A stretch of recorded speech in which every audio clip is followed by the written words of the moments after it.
So today we have changed this sports auto transmission gear knob to this M2 gear knob for this F22. Okay, looks like this. Yeah, with this drive logic button. This is M2, D, and R. Okay, how it works?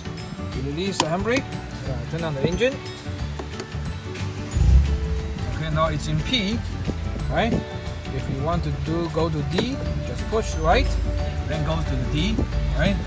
Engage reverse gear, yeah, goes to reverse gear. You can see the reverse camera, right? And here also R, and I put to neutral, right? Neutral, D, and then see the if you put to neutral, you will see this because we haven't locked the door, right? So go to the D.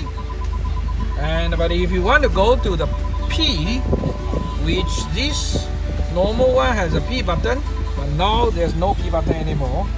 So this is a normal behavior of M2, M3, M5. When the gear is in D, we shut down the engine instantly.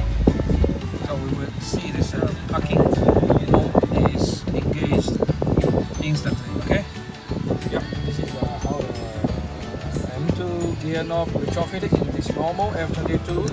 How it works. Thanks for watching. Bye bye.